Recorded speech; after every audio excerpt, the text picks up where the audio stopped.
Good evening, everybody. We are live on the Sean Atwood channel. I am Lauren, the insider, and I am joined by Jonathan Hay. I am so excited to bring you this guest. Jonathan is an amazing producer, also a publicist. So he works in the industry that I left. And he is a brave man and a force to be reckoned with. And he is joining us from the US. Hello, Jonathan. How's it going? Thank you for having me. Anytime. It's going good for me. How are you? Mm, it's kind of weird right now. Yeah. Life is a little strange. I want to start by saying that I can see in the chat a lot of people are bringing up the fact that there has been coverage out regarding Jonathan being named in a civil lawsuit and ongoing criminal investigation regarding and relating to Diddy. Obviously, because this is ongoing, I am not going to ask him about this. I know you all want to know, but it would be really awful if we did something on this show, because I'm sure the lawyers are watching. That would mean that Jonathan would not get justice through the judiciary system. So for that, I just want to explain, because obviously I will always ask guests everything, but it's really important because what Jonathan has alleged in this suit is shocking. And yeah, I can't imagine what you've gone through, Jonathan. So I don't want to, go there with you, because I want you to get your day in court and justice. But if there's anything you want to say on it, then do let us know. Right. I appreciate that. Yeah. So I can't really speak on the criminal side or the civil lawsuit anymore. Basically, when I did that, when I spoke about it, just things that happened, and I was very, upset and traumatized, and I just had to basically snap, or I've been going crazy over everything because Diddy's so constantly in the news cycle. It's nonstop triggers, nonstop Diddy. So Yeah. I just kind of like lost it, and it's not really fair for my law team who's working so hard, right, to come out and talk about these things, because I'm blessed to have the law firm that I have that's working on this. So yeah, I just can't really, speak about it. But I do want to say a couple things that have happened since that I came out.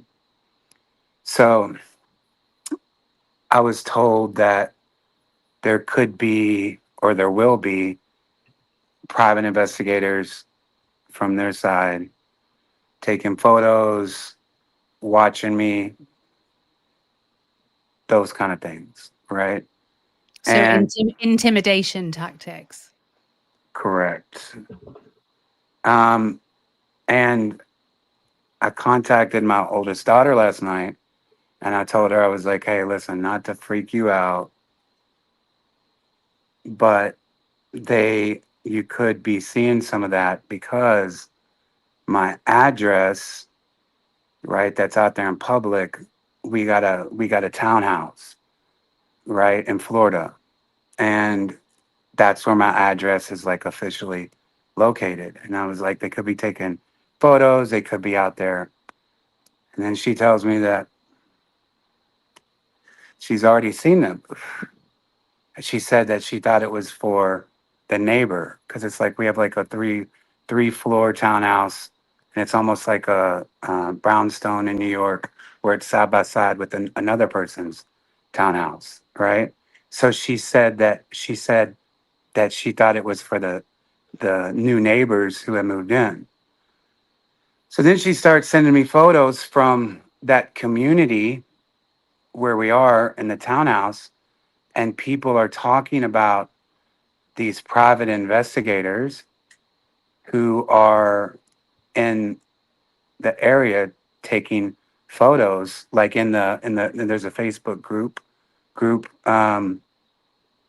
and they're talking about, okay, these are the cars that they're seeing, yada yada. So I just want to tell you that the one car is a white Lexus RX with the license plate 300 ASC4C. That's one of the cars that have been identified in this Facebook chat. And another one is a red Toyota Prius, license plate PLT W43.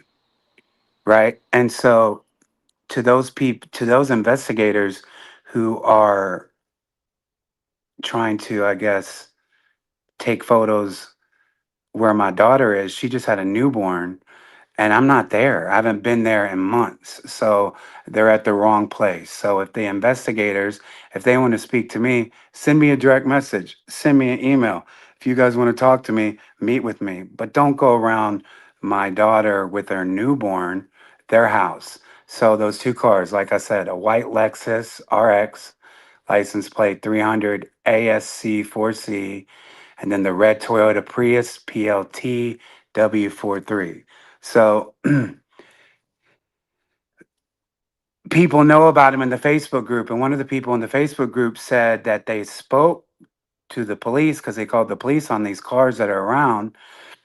And the police were told by that investigator, I guess he showed his, I guess he showed him the officer, like his credentials, and that it's, authorized, that he's not breaking any laws by doing a investigation for a suit.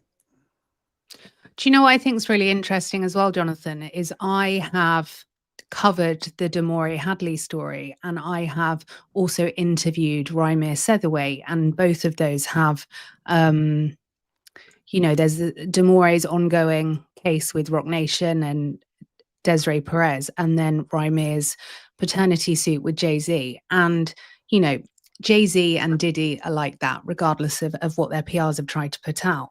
But Right. this is patterns as well. This is such an abuse of power, influence, and money, because you're going up against Diddy. And obviously, I'm not asking you to comment. I'm just saying this from my point of view, and as someone that has worked in the industry for 2 decades. They've got an endless pit of money. So they could potentially, keep digging into that money pot and throwing the kitchen sink to scare and intimidate you. And so this is why it's so important. I always say that sunlight is the best disinfectant, and we're following your story. We are supporting you, in your journey to get justice. And please do keep people updated on your platforms when these things happen, because I think it's really important that these people are called out for what they are. And in my opinion, they are bullies, and they are living in a different part of the world where they are not held accountable for what they do. And so, I think the more people like you share your experiences, which are harrowing and chilling, we are then able to stop these people being able to do these things. Correct. Yeah. But when my daughter's affected, my oldest daughter, and like I said, she just had a newborn, that's where it's like, all right, enough's enough. So that's why I'm exposing their license plates. So I'm exposing these people who they are. We know you're there, and just back off. You're at the wrong place. My daughter has nothing to do with this at all. So she has enough stress with having a newborn. I hate to say the word, like I'm a grandfather because I feel like I'm young, but it's crazy but they're at the wrong place. Like I said, I haven't been there for months and months and months. So just, leave my family out of it. Come contact me if you guys want to talk to me. I'm an open book. So just contact me. Leave my daughter alone and her newborn. Come on. This is what they're trying to do, though. They're trying to target you, in my opinion, in that, you know, that you're a father and it's inbuilt in you to protect your children. And now your daughter is in a vulnerable position as a new mum with a newborn, which is such a scary time for any parent. You know, you're learning how to parent. And this is exactly what they're doing. And it is disgusting that they are doing this. And so we continue to talk about it, and we continue to advocate for you and amplify your truth, because what they don't have is integrity. And they have picked on the wrong person, Jonathan, because you know the industry. You're a publicist. You know, you don't need to file a lawsuit for any other reason than to get justice. You are not looking to make a quick buck. You are not looking to be famous. Had you wanted, you know, a big slice of the fame game, you would have done it a very different way. You're a man of integrity and truth, and you're a hard worker. So, you know, just know you have us behind you and every sane person in the I, world as well. I appreciate that. I appreciate that. And that's the thing about it too, is like when my family is brought in, you know, now it's a problem. It's not going to intimidate me.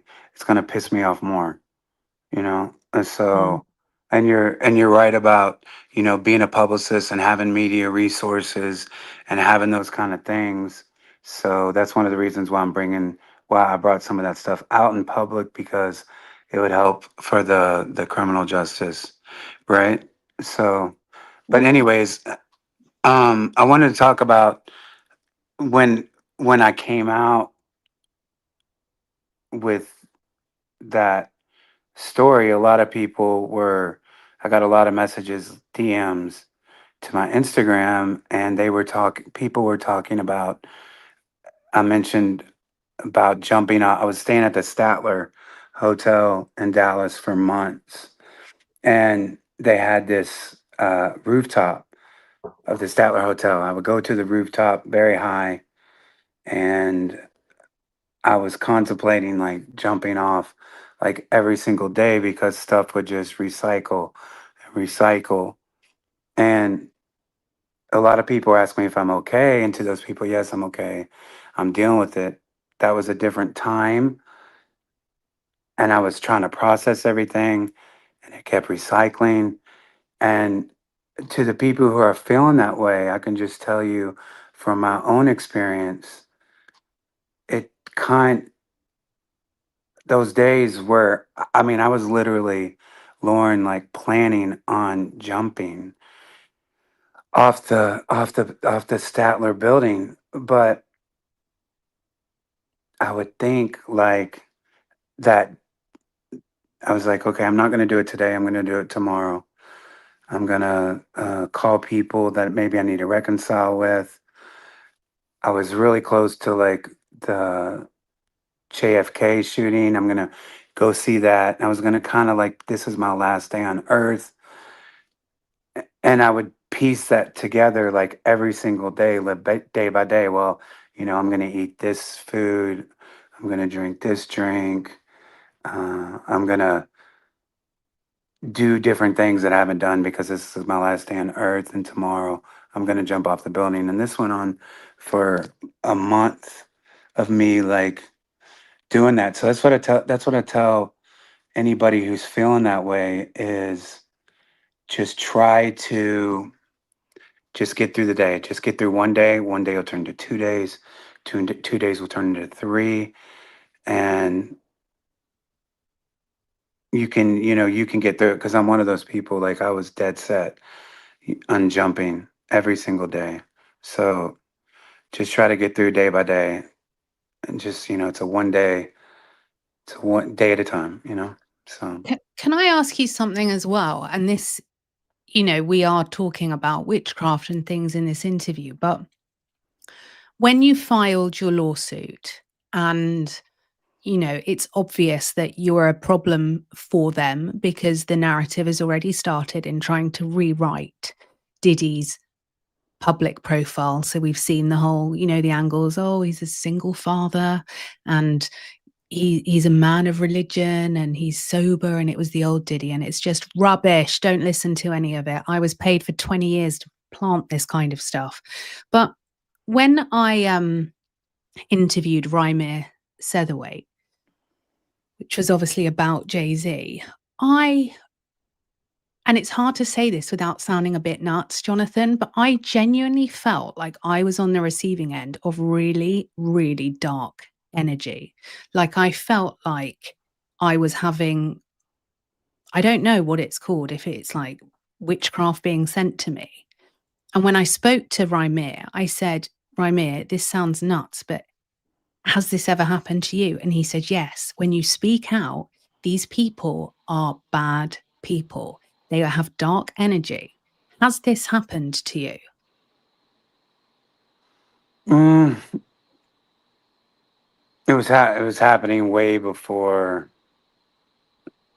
this year or the last few months. It's constantly around, you know. Um, but yeah, man. I mean, for sure. And there's two other things that I want to address in that with that situation. Going back, and then we'll get back to yours because I definitely want to talk about Yeah. witchcraft because I come from. I was raised in the church. My family started one of the largest Christian churches in the United States of America. My grandfather, Olin Hay, and my uncle, Horace Dabney, was the founding elder. And they started in a backyard, and it became one of I think it's the eighth largest Christian church in the United States. It's a mega church. So I know all about Christianity and I know all about God. I went to Christian Academy of Louisville for a little bit. So it's like ingrained in me, right? So I do want to talk about the witchcraft and all that kind of stuff, but I want to go back to some other kind of blowback that I received from from people's messages is because I said I'm a Trump supporter, right? All these people are like, "Oh, Trump is the worst person in the world. Trump this, Trump that." I got a lot of hate, right? Because I came out and said that we are trying to utilize Benny Johnson here in Tampa, Florida, who has worked with my clients, who I speak to, his team on a weekly basis.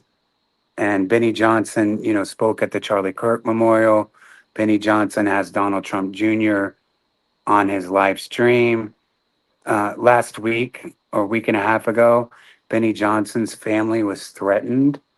And within one day, he got support from the Trump administration, the FBI, Homeland Security, and they had arrest. And Benny Johnson did a press conference with Pam Bondi, right?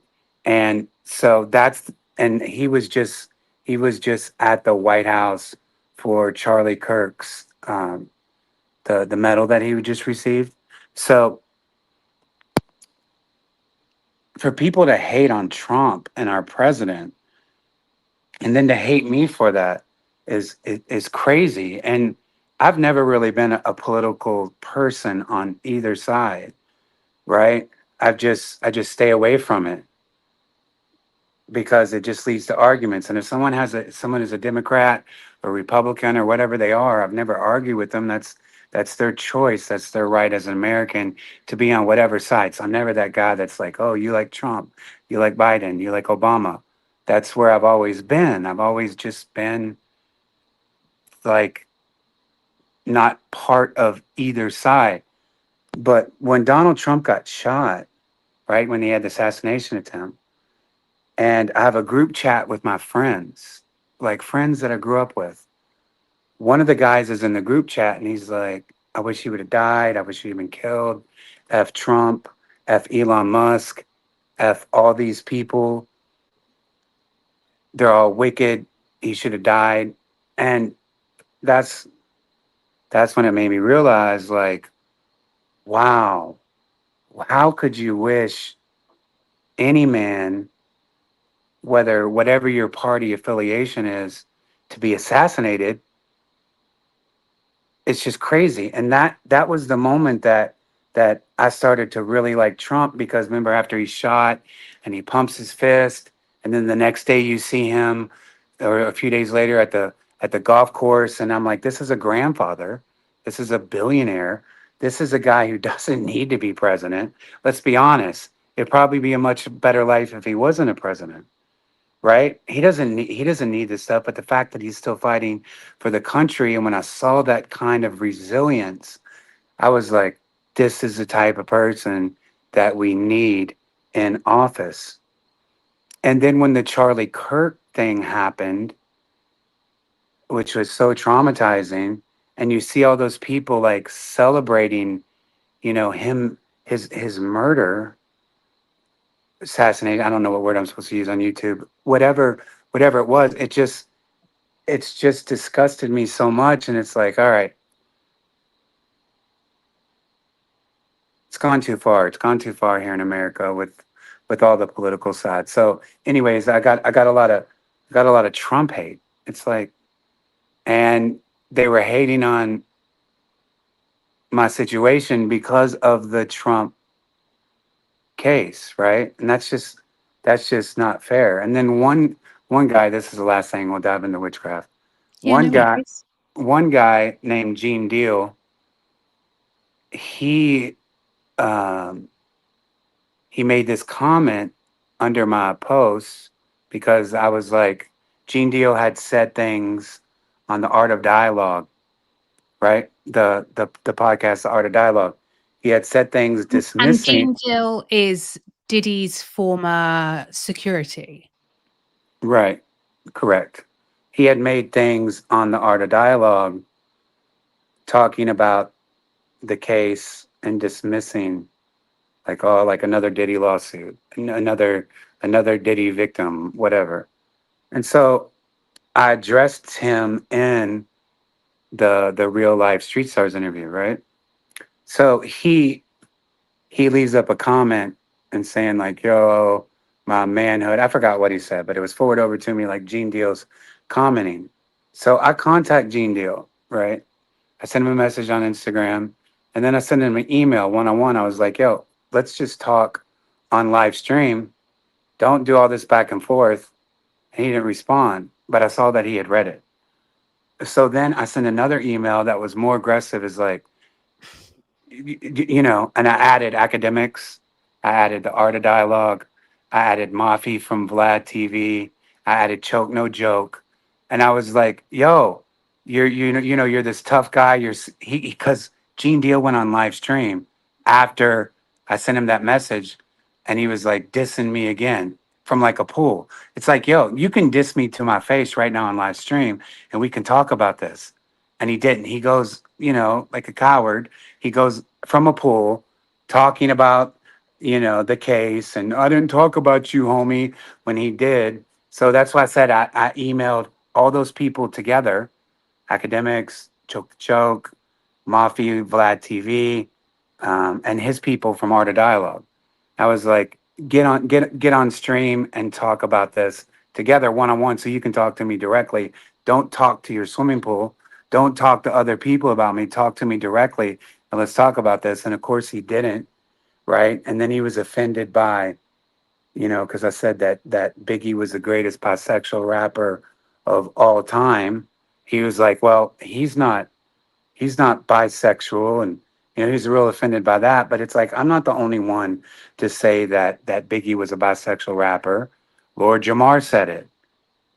Academics said it, and other people have said this thing that Biggie was a bisexual rapper because of his lyrics and stuff like that. Now, I heard from a direct source that he was bisexual.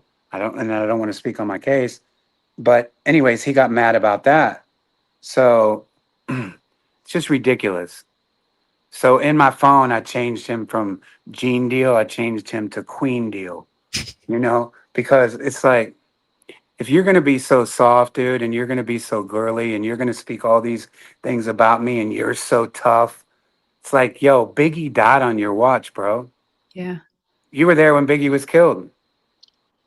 So, I mean, and he gets every week, he's on Art of Dialogue talking about Sean Combs. And I was like, you're saying something about Sean Combs, having his junk in my mouth, allegedly. You've had Sean Combs junk in your mouth for 20 years because all you do is talk about him nonstop. So Gene Deal's another one. He's another op. So, once again, I asked Gene Deal because he'll hear about this. Yo, talk to me in person. Let's go on your live stream. Let's talk about this stuff. So there's I that. think as well, that's with the Diddy case as well. There's so many plants amongst truth tellers, and it makes it really hard, if you're in the public to work out who is real and who isn't. And I think a lot of them have showed their true colors, but a lot of them to me seem like they're payroll plants. Right. Agree. But you're not. You're going to let rip tonight, aren't you, Jonathan? You're going to tell Yeah, us exactly what's going on in Hollywood. for sure. No question. Or at least what I know, what I've experienced, and what I've witnessed, and my opinions of it. Well, this is the thing, okay? So in England, when I was a publicist, I never experienced witchcraft and I never saw these kind of rituals or anything. And I've done lots of research on this. Now, you're going to tell us, but from what I know, it's very much a kind of LA Hollywood thing. And it's not, I mean, unless I was just naive, but I don't think it's something we see as much in the UK, but it's prevalent in the entertainment and music industry in the US, isn't it? Correct. And look, before we go there, for like my people that watch this and other people that pick this, talk about your background a little bit, like who you've worked for in your media outlets and what you've done. Me, Yes. they know who I am, Jonathan. No, but I'm talking about like the general public. I mean, you've worked at the highest level in Oh, yeah, media. yeah. Yeah, I've worked for 20 years. I had my own PR agency. I worked in all of the top PR agencies in London, and I looked after US, UK names, front page names, tabloid fodder. I was born into the industry as well. So I've been surrounded by it all the time. Right. And I think that's why I've got a real kind of fire in me for how I've seen power and the elites weaponize, their positions to kind of silence the truth and to manipulate people. I can't stand it. And so I left the industry to tell people the actual truth on Yeah, it. that's great. Yeah, because Yeah. you've done it at the highest level as big as it gets, right? So you know And as that's well the as I thing, that know. the people that and obviously, you still work as a publicist and maybe you can't speak as freely as me, but the people that are the celebrities, they're constructs. They are not real, and what I mean by that is people like you and me are paid to create a brand that resonates with the public, because that brand is going to make a lot of money, whether it be for the record label, for the fashion label, for whoever. Have you found that? Absolutely. I mean, you have to create because it's product. And you know as well as I know, you're not thinking about the human being, you're thinking about a business, Mm. right? Because they're generating millions of dollars. They have payroll, they have staff. We're talking about a business. So that's what we do, right? Is we help create the narrative Yeah. on our side about what their brand and what their vision is, and bring that to life. And nowadays with social media, you see so many of these artists and public figures just playing themselves, because remember, they used to have to go through publicists such as ourselves to contact the media for statements, and then we could talk about that certain artist to that certain artist, help with their statements, because it's like, bro, this could have been this. I wouldn't do this. I wouldn't say that. right? But now they're just impulse, upset, Mm. tweeting stuff, and then you always get the thing, oh, I was hacked. Yeah. Oh, yeah. And That old that, chestnut. that's the new way that they do it. It's like, Yeah. really, you're hacked now? Yeah.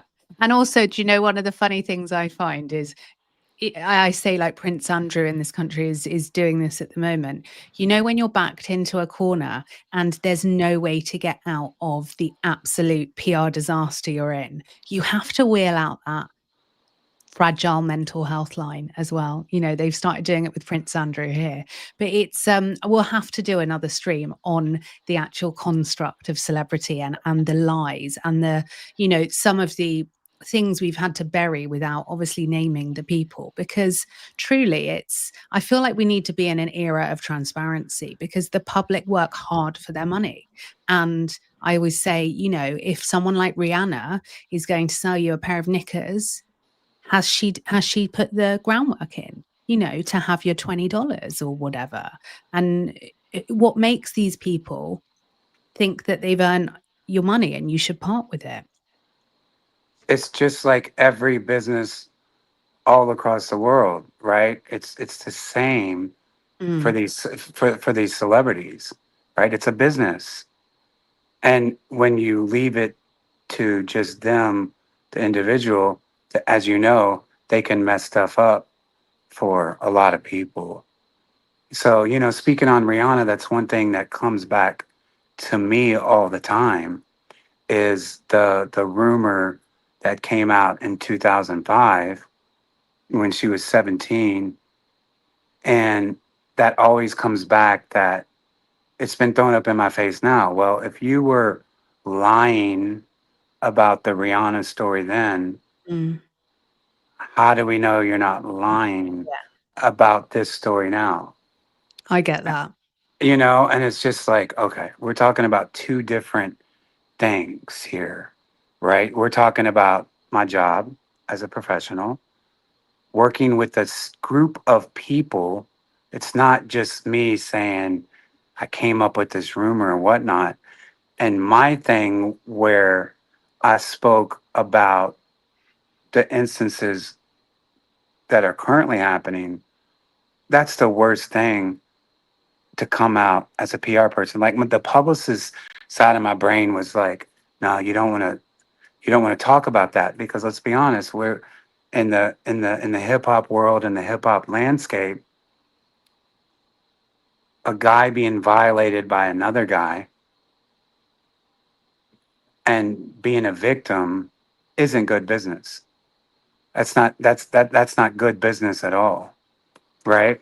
So for people to tie those two and two together from something 20 years ago Mm, to the current situation is just flat out ridiculous, right? So and to go back to that, the Rihanna, the situation with her, when when I was introduced to the Rihanna project, it was introduced by her producer, a guy by the name of Veda Nobles. And she was 16 and she was signed to Def Jam. And it was just, to me, it was like, okay, this is another project. This is another, just like as you've been, we have so many songs and projects. This is one song in my 20-year history, mm. one song in the 20-year history that has turned to such a magical career, right? Ponder Replay, I knew it when I heard it that this is something nuts. This is something that that this this is huge. And Jay Z wasn't paying attention to Ponder Replay because Jay Z has had a lot of artists, and he was just signed. He was just signed. Hold on a second. He was just signed to.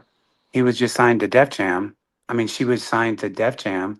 He kind of took over as the head of Def Jam, and he wasn't really, you know, He wasn't really into her at first like he should have been. He didn't see the vision yet, and then he caught on late.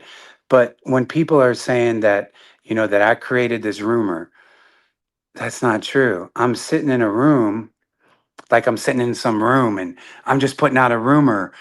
I'm hired by the producer, her Mm. old manager, Mark Jordan, and the staff that did this.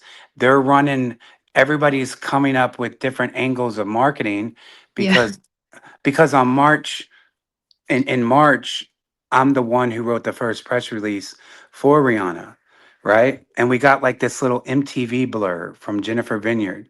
And the reason that I was able to do that is because I had a relationship with Jennifer Vineyard, and I was giving her like Whitney Houston stuff.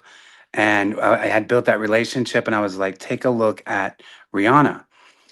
And the only way that I could get her attention was, this is Jay Z's newest signee, Jay Z's newest artist. So the press release that we put out didn't go anywhere about Rihanna's Pond to Replay. Like nowhere. And MTV's this is the thing as well, Jonathan, right? You're sat there, aren't you, as a publicist? And I've been there before where you're like, someone give me something. And then you have to go down the line of, I've been drafted in by, labels under, like within Universal. And the managers have said, right, just ask them to slag people off then, because that'll get in the press. And you get to that stage where you're like, I have nothing. And so you are clutching at straws because you think, well, if I don't get press for this, not only is this a disaster, but I'm not going to get more work from this label either. that's that's correct. Right. And when I did that first press release, the only person that picked it up was Jennifer Vineyard from MTV because my relationships. But she just gave us a little blur, like a tiny blur amongst a story about Jay Z's newest signee, a 17-year-old of Ponda Replay, because we couldn't bring out the news of Ponda Replay until a month after her birthday, which we put it out in March because she was 16 before that. So they were like, you got to wait till she's 17, to bring out this press release. It didn't stick. And I was a bit embarrassed, like you said, because I'm like, wow, she's not picking up. Nobody's picking up her press. Nobody's picking up that Veda Nobles, who produced who produced the Miseducation of Lauryn Hill. And look, Veda Nobles is a dirtbag too. So nobody was. No, it wasn't sticking. She wasn't sticking. So everybody got together and was like, what can we do to make this artist stick? What can we do to break this artist? Right. And I'm the one that always falls on the sword for this because in 2015, a book came out called Becoming Beyonce. And at the time, I was working with Rock Nation, right? Because I was working on Title in 2015. This book comes out of nowhere, Becoming Beyonce, and it talks about me being the guy who did the publicity stunt. And I was the guy who broke up Jay Z and Beyonce's relationship. It's like, oh my God. And the media ran with it, and the people Of ran with it. course. And the Beyonce's Beehive, they ran with it. And it was crazy. First of all, the book is unauthorized. Let's be Mm. clear. Becoming Beyonce is the unauthorized biography. So Rock Nation wanted me to publicly apologize about this rumor and fall on the sword because, like I said, I'm working with them at the time. This is my job, right? So I just kind of let everything slide, fell on the sword, and that was it. And then after that, like after the book came out, obviously Beyonce's upset. And let's be clear, Re- Beyonce and Jay Z did not break up because of some alleged rumor. It's right? laughable, isn't it? I mean, they didn't break up. It definitely had nothing to do with that, Jay Z may or may not have been faithful. It was all down to Jonathan Hay, who put out a rumor. It was all your fault, Jonathan. And it wasn't a rumor that I put out like that, right? It's not even the way that it's represented in this book, Mm, right? It's just crazy. So, and then of course the media runs with it. And keep in mind, I was working for the song. I wasn't working for Rihanna. I was working on the song. This was a brand new artist, like we've received, like we've got all these times over the years. That was my focus, is I was working on the song. She was a nobody. She didn't mm, have a publicist yet, right? That's why I'm the one that's putting out the press release. That's why I'm the one doing everything. She didn't have her infrastructure in place, right? So then, and then like once she breaks, and then Jay Z and Def Jam, Then they care. then they care. And then it's like, wait a minute, she has new management, like she has a new publicist, she has a new lawyer, she has all these new team. Like, dang, where am I? But listen, I love Rihanna. Like, I love her to pieces. Like, she at that time she's 17 years old. Think about that. She's not even a legal age to drink. Mm. She didn't know what she's doing. She's just going to go with her advisors and everybody telling her what to do, right? So, anyways, I feel like I've always been set up over that rumor. And now it's coming back in this case, which is so stupid. And it's like, why did I tell a lie on Jay-Z? So it's like, all right, if that's all you got, and you're going to camp outside, my daughter's house, and you're going to take photos, and you're going to look for investigations because of the stuff that was said about Jay-Z. Let's talk about Jay-Z. This is Yeah. we're talking about. So let's just say that I'm single-handedly the guy that put out this rumor 20 years ago to break an artist. And first of all, that would be a pitch. You and I know about pitches. Like, I Yeah. get credit for doing all this amazing work, but it's like, do you know how many pitches that Oh, I've sent out that nobody has picked up? I'm like batting like 5 out of 5,000. Right? So if the media picked up this pitch of this sensationalized story 20 years ago, right? Like, there's so many pitches that don't go, yeah. right? So the whole thing is crazy. And then sure enough, and then that rumor, according to this book, broke up Jay-Z and Beyonce. It's like, come on, dude. Get out of here. I wonder if this book, just before we move on to witchcraft, I wonder if this book, did it have any mention of Kathy White in, or did it leave Kathy White out? Because I would imagine, if you were to believe, what is alleged and listen to people like Liz Crokin, I'd imagine Kathy White would be more of a problem than Jonathan Hay to Jay Z.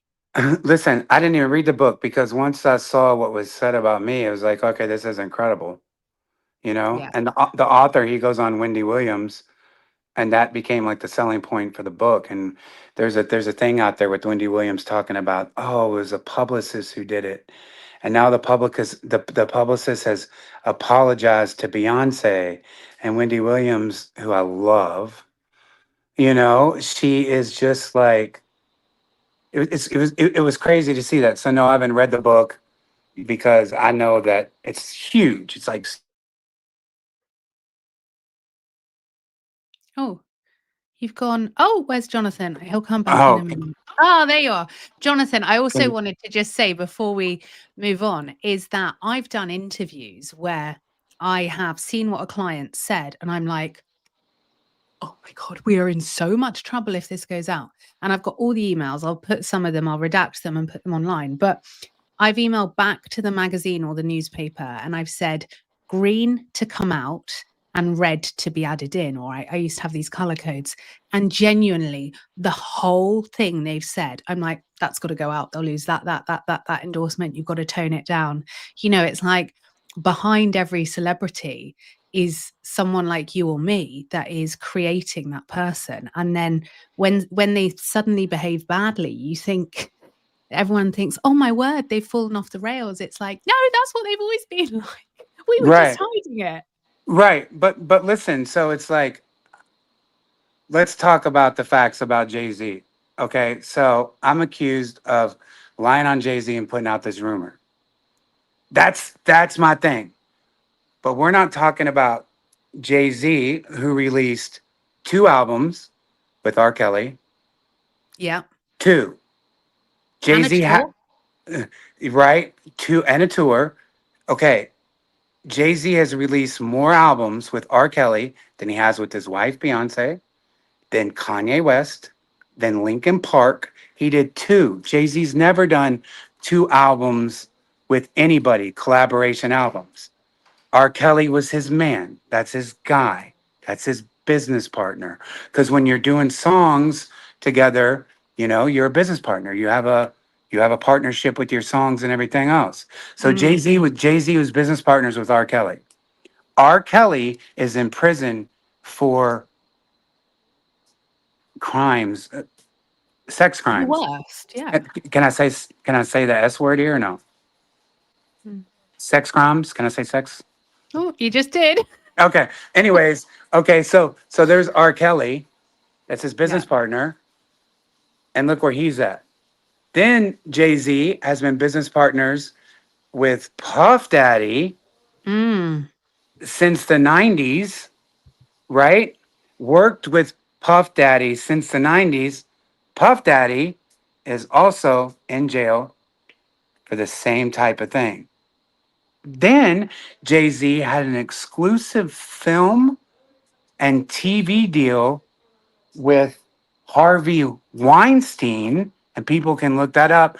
And Harvey Weinstein is also in locked up for the same thing. So you mean to tell me my rumor, Mm. R. Kelly, Harvey Weinstein, and P. Diddy, those are your people. But let's talk about my supposed rumor, which makes me such a bad person. Well, I think we bring the witchcraft out because that's what they wouldn't want you to talk Exactly. about. And I love this, Jonathan. I'm fascinated by like the Marina Abramovich, the juju, all of these things that for us in the public, can only really understand this through whistleblowers because obviously it's not all kind of symbolism. And you've Right. been there. So you could fill the last piece of the jigsaw puzzle to stop me going down the rabbit hole at 2 a.m. on this. Right. Yeah, I'd love to. I'd love to try to help and answer any questions about it. So have Because you seen it? yeah, because witchcraft is a very real thing. Absolutely, I've seen it for sure, and it always freaks me out because of my background. You know, with the Christian church and with my beliefs and core value of God, and I tend to get away from that. But yeah, of course, I've seen it. I've seen it with the Rock Nation and Jay Z stuff firsthand. I was at a Christmas party and it was all witchcrafty, right? But because it's Jay Z and Beyonce and Def Jam and Rock Nation, it's the place to be, right? But you have all this symbolism everywhere, Mm. and nobody's talking about it. Everybody's having their drinks, and everybody's chilling, listening to the soft music, and everybody's like so happy to be there. But when I'm in places like that, I'm like, yo, look what's all around us. What were people doing? Ignoring everything that's around them and pretending like it's not there. And was it like Baphomet statues At or? Baphomet statues and upside down crosses and upside down stars and like all those kind of things that Jay-Z and Beyonce have put in their music, Mm. and like I've had a love-hate relationship with Jay-Z for before Rihanna, when I was working with a mill, right, who was signed to Jay-Z. A mill is on the Can I Get a What, and I don't really want to speak about her because she always gets mad at me. But anyway, she was signed to Def Jam. She's on a few of Jay-Z's biggest hits. Jay-Z co-signed her, right? But that's how I got in touch with Jay-Z. We've had a love-hate, relationship since then, because as much as like I've disagreed even with his content that is so vulgar, and Mm. and it was crazy to me that like this is a gangster rapper who glorifies murder, who glorifies um, violence against women, violence against children, and then he was with Barack Obama, Yeah. right? So it's like, are we just overlooking the fact that it's just crazy how high that Jay-Z has went for a guy that's glorified what he's glorified? But playing devil's advocate, could it have been that they thought, and I know what I think, but could it have been they thought we're going to have a party and make it look like a stage, or was there anything kind of offensive there? Because I don't know if it wouldn't imply witchcraft, but have you ever seen them do anything that is witchy like? Yeah. So another time in New York around that same period, and this is 2019, because I'm hot, right? We did Follow the Leader, Reimagined as Jazz, with Eric B. and Rakim. Rakim is considered, the God MC, and Jay Z and everybody loves Rakim. So I was hot. We went number one on the Billboard Jazz charts, and I was once again, invited to a a weird type of party, and I walk into this building in New York, right by Times Square, and it is a crazy sex party, like that Tom Cruise movie. What was that Tom Cruise movie? Eyes wide shut. Eyes Wide Shut. Stop. And so like I'm like heavy set, like I'm the type of guy like Gene Deal who keeps my shirt on when I swim in the pool. I'm very like shy when it comes to like women or anything like that. I'm raised in the South. I have like manners, right? And I'm just walking around, and there's people having sex everywhere, right? And I'm like, holy shit. But Were at the there same, well-known people there? Were the Rock Nation people there? yeah, Was Jay-Z there?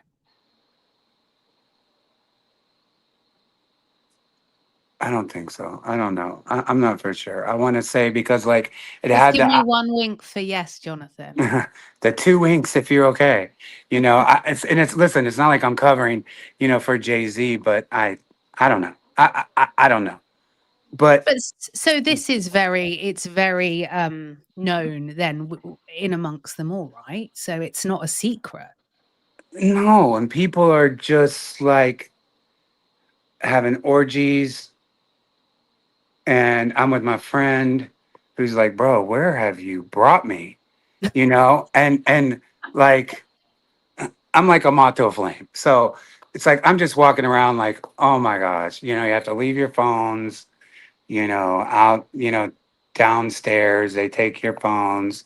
You had to sign a confidentiality agreement. So it's like, Oh, did you oh, have to sign an NDA? whoops. Yeah. And so now I'm breaking it. But, I hate, I don't want to say I hate. but I can't stand these people, Yeah. right? So there it is. Like Who is people, okay, who is in this witchcraft cult? Because we can see it so clearly in the symbolism, but you've worked for these people, like you've seen what they've done. Who is in it, allegedly? I would say Jay Z's at the head of it. He And look, I'm not the only guy that said this. This has been going on for years. They play into that fact with their symbolism, with their lyrics, with everything that they do. Jay-Z has a song on the Black album called Lucifer, Mm, and it's just what they do. And it's crazy how Beyonce, because she used to be a Christian, and in her song Destiny's Child, with Destiny's Child, it's so crazy when I listen to that song Survivor, and the group says, and one of the lyrics are, I won't compromise my Christianity, yeah. you know? And I don't know what she's doing in her personal life, right? Like as far as that, but why are you putting out all these symbolisms? And if you're doing it for marketing, that's crazy, that Jay-Z and Beyonce have heard these allegations and rumors about their devil worship, and whatnot. I'm trying to find the right words, right? Because I know Yeah. about the YouTube stuff, and they've been blamed for witchcraft and wickedness and stuff like that. Why do they keep doing that nonstop? At Tidal, was it just known in the office that, witchcraft was part and parcel of the culture? Was it encouraged? Was it a thing? I would say understated, but that's what's happening, and that's why, like, I love to see Nicki Minaj, Yeah. who I think is the greatest female rapper of all time, come out and expose Rock Nation and expose Jay Z, right? And expose everything that she's seen. Like, Nicki Minaj is we've never seen anything like what she's been doing over the last month. So I love Nicki Minaj And for also, coming out and saying, do you know MIA as well? Like there are so many clues when you're looking to piece this together. But she has said she wouldn't get involved in their witchcraft, and she really right, went up against the grain. And but they, you know, when she went up against them, she left. Well, when she went up against Edgar Bronfman, her now ex, but he so the story goes, that she had her career taken away from her. So it seems like you can get ahead if you are playing the game they want you to play with the witchcraft, and it's encouraged. But if you don't want to be part of it, you will stay at that level and not go up the pyramid. that's correct. Right. Yeah. MIA came out and spoke about it, which I felt should have been covered more. Yeah. And it wasn't.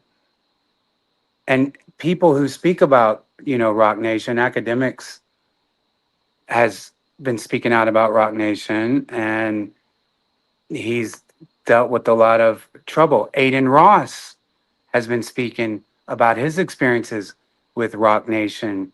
Mm, And, so all these people are speaking out on Rock Nation and Jay Z. It's not just me, the guy who yeah. did this alleged rumor. We're talking about Aiden Ross. We're talking about Kanye West, who spoke out about Jay Z and Beyonce. Academics, all these people are putting it out there about Nicki Minaj now, about Rock Nation. So Do you think humiliation rituals are a very real thing in Hollywood? yes, Uh, and the unaliving of family members? it's happened, right? It sure looks to me like it goes on, yeah. Right, it's happened, and people are unalived constantly. You know, just in my experience, when I was in Dallas, in 2020 and 2021, we're in this house working on a project, which people can put together what project that is. We're working on a project, and two people died. A football player who was security of this house. I'm staying in this mega mansion while we're working on this project, Was it Dallas. Drake? Huh? Was it Drake? No. Oh, okay. Mm-mm. Keep guessing in the chat, guys. I'm looking. It's 2021. Okay. I mean, yeah, 2000, 2020 and 2021. So I was only working on one project. Oh, And oh, Diddy, yeah. But you won't. Yeah. maybe.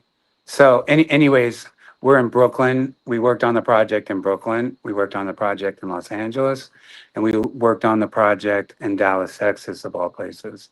And so we're in Dallas, Texas, in this mansion that is like, if you Google the address of it, it is called the most expensive rental in Texas. And I was there for a while working on this project. In this mansion, they put in strip poles, and it was absolutely crazy. So the security guard of this house, who's the kindest guy in the world, played in the NFL, won a championship with the Alabama Crimson Tide. When that project starts, to get weird, he all of a sudden is dead from carbon monoxide poisoning in his garage. This guy isn't a guy who would, trying to find the right words. That's why I'm being. Yeah, yeah, yeah. But yeah, this is a guy that would never hurt himself. Hmm. The life of the party, was always protecting people at the party. There was guys acting weird towards their women. He throws them out, right? And then there was this other person who is on my Instagram in one of the pictures. She was there doing like hair and makeup and videos for this documentary. Um, I'm gonna say her name. Her name is Crystal McCollum, and she was real close to Jamie Foxx, right? And Crystal became super close with me. She would always do my hair, she would always do my makeup, and she would tell me like, weird stuff. And she died right after this guy in this weird Oh, accident in a car crash. So two people died, right, from this house where this album was taking place, right? Two people died. Then after like all the drama in 2022, there was one of the guys that was over at that house, like, and he kept in contact with me a little bit. I asked him to get me some Percocets. I have bad knees, right? Like bad. And I asked, he brought over the Percocets. There were two, and I was going to go around Dallas with my girl, and she wanted one. I was like, babe, I need them. You don't need them. She wanted one. She took one from this guy, and um, she passed out on me. I couldn't revive her. Her eyes were rolled back in the back of her head, and I, I'm freaking out, screaming like, Diana, wake up, wake up, wake up. And the Percocet starts hitting me hard, and I didn't even know where I was. So I had to knock on my neighbor's house because I'm on the phone with 911. I'm knocking on the neighbor's house, like, where are we? Where are we? And they're looking at me like I'm crazy. Like, what do you mean, where are we? So the ambulance comes. They try to revive her once, and they're like, we'll try it again. We'll try it again. They have like the Narcan or whatever that stuff is, and they're like, "Oh, she's coming too. She's coming too." And she comes up and she throws up. They take her to the hospital in Dallas, Texas, and they take her and they leave me there, and I get an Uber. And when I'm in the Uber, I'm faded, right? And you got to think in my life and my career, I've done hallucinogenics, right? I've never been as faded off this one pill. I walk into the hospital where she is. She's in bed, and the nurse is or the doctor is asking me questions, and all I remember with that is the doctor's like, I don't understand anything you're saying. And my girl, she's like, baby, just get in bed with me. And so I crawl up in her bed, in her hospital bed, and I go to sleep. And then we wake up, and of course, it was fentanyl, right? And that's why I was so faded because I mean, a Percocet. I've been prescribed Percocets. I've been prescribed Well, hang on. painkillers. Who gave you this pill? This is a guy from that house where we're recording that project. Oh, One of the people that knew them, and he's like the only person that kind of kept in touch with me, from that house. So he sells me this stuff, and I never saw him again. Right? He was one of their people. Right? So I thought for sure, like when I look back now, that that was supposed to be a like a drug overdose. Like Mac mhm. Miller, because they're called Percocet 30s. People call them blue. These weren't blue; these were white. The same. It's the same thing that happened to Mac Miller, and then I guess Prince.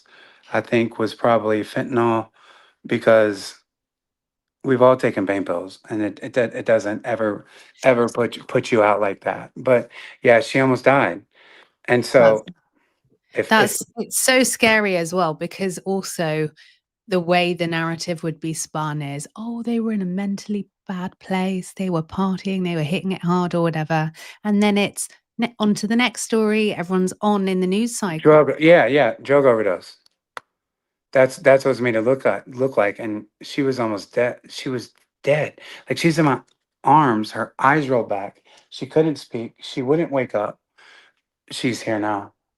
I wish she'd come say hi. Anyway, she won't get on camera. I wish she would get on camera. Do you do you think that a lot of people within the Jay Z Diddy circle, a lot of people seem to have car crashes or become unalived? I mean, I know what I think, but just being legally careful, it it doesn't make sense, does it, Jonathan? It's No, you knew what you were getting, but you weren't getting what you were saying. Do you think there may be something whereby people are identified, like Kathy White was a problem. See ya, Aaliyah, couldn't be controlled, was a threat to Beyonce, is what I would assume, in my opinion. And then there's, Louise has just said pneumonia. You wouldn't believe the amount of fit and healthy people that seem to die from pneumonia in Hollywood. It is unbelievable.